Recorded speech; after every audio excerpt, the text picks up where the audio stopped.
Trainer. Yeah, man. Yes, yes. Finally, the pleasure. Yeah, same here. I've been a fan of yours for at least a year, watching you on YouTube and all your interviews. And I must tell you, congratulations and thank you for showing the backstretch guys and girls in North America. Even here, we're starting to get some women into our game here on the backstretch. So, those are the people that I'm glad to see that you highlight. Everybody knows the Todd Pletchers and the Bob Baffetts, but I'm really, really, really proud of you for attacking that part of the industry, because without them, there's none of us. Yeah. For you, right? Where did the love for the horse come from? Well, I was born into it. My dad was a racehorse trainer here in Jamaica. He was champion trainer in 1975, and he went to Barbados, was a champion trainer there as well. My brother is also a champion trainer in Barbados. So it was by osmosis.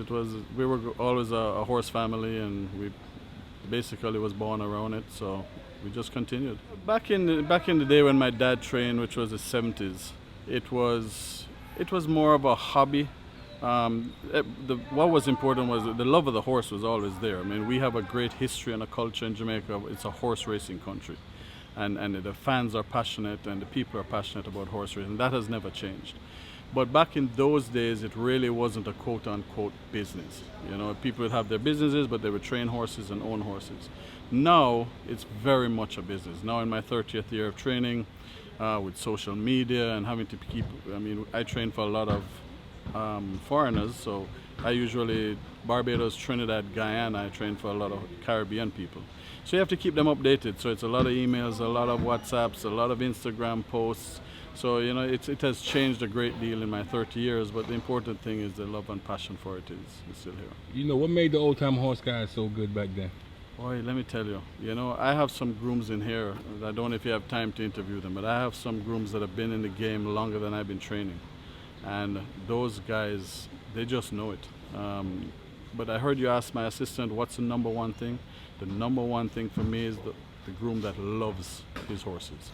And these guys, I would even be brave enough to tell you they treat the horses better than they maybe treat their own kids at home. Yeah. They love them, they really care for them, and that's all I can ask for as a trainer.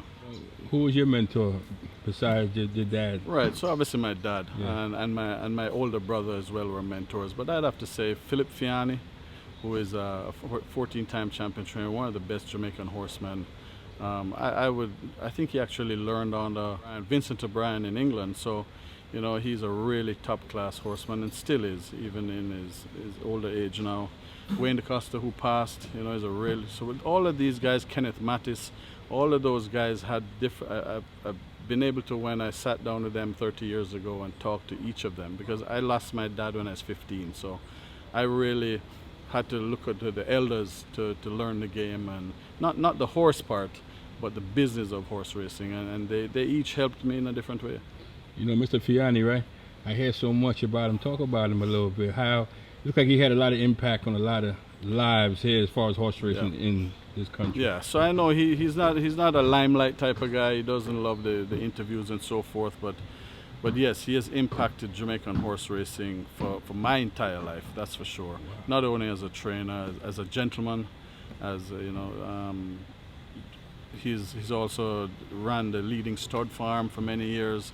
So he's an all-around racehorse guy, and just a gentleman and a pleasure to work with.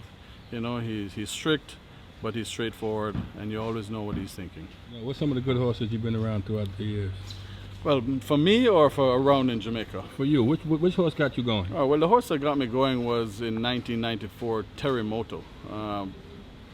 That's when I first got Elias Halut, who is a leading businessman in Barbados. He's actually Trinidadian but lived in Barbados.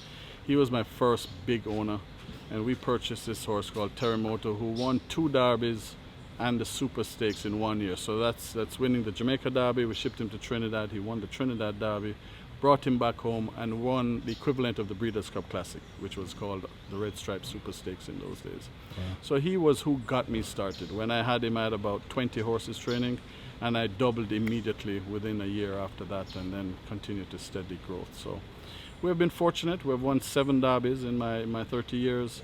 We've won a Triple Crown. We've won at least 4 or 5 Oaks and Phillies Guineas and Colts Guineas, because in Jamaica we separate them like in Europe. We have a Phillies Guineas and a Colts Guineas. Yeah.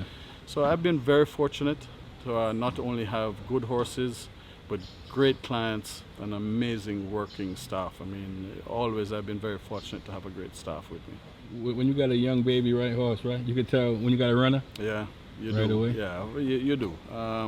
They just exude confidence, and apart from the confirmation and the breeding, Yeah. you know, they just have an aura about them. They know when they're good, and you see it on them. And you know, talk about the bond, right, between horse and man. There's no bond like it. You know, as I was telling you about the grooms, it's the same thing with the trainers. I remember my dad telling me, I told you I lost my dad at 15. When my dad was growing up with him, he used to say, my nickname is Baba, right? So he used to say, Baba, if you want to be a trainer, do not get attached to these horses. Impossible. Impossible. Here I am 30 years later. You certainly do. You love all of them. There's some that are like special to you. You know, like a parent who's not supposed to have a favorite kid, but the truth of the matter is you do. And that's what happens here. I mean, we have these horses that just have, some of them have some personalities that you just fall in love with. And every time you carry them over there, it's nerve-wracking. Not only to whether they're going to win and lose, but they're going to come back home safe. And I kind of get recently with what's been going on all over the world with people fighting horse racing and thinking that we abuse these animals. Oh, it's so far from the truth. These horses are taken care of better than, as I said, of our families at home. First of all, we're here almost 24/7, 365 days a year. These horses are catered and loved. It hurts me when I hear the negativity of those who don't know horse racing, and that's why shows like yours are very important to show. I'm sure I've watched some of your things in North America, and it's the same thing here. The love of the animal is where it begins and ends. The commitment, man, of that one have to get even involved in this life. Yeah, the truth is, it's not a job, eh? It's Yeah. not. It's a passion. You know, you gotta love horse racing. Which other job, you know, somebody's going to get up at 3, 4 o'clock every morning of life? Christmas morning, I remember when my kids were small, I used to get up, come to the track, work the horses, get home by the time they wake up at say 8 or 9 o'clock. You know, I tell people I don't work for a living, because this is my passion. Yes, there are hard days in horse racing, that's for sure. But you know what? You only win about 15 to 17% of the time, but that covers up for the other 83% that you're losing, right? Yeah. But yeah, it's a love and a passion. Don't get into it if you're going to think on the outside, I'm going in to make money. It's not that. You Yeah. got to have that love and passion.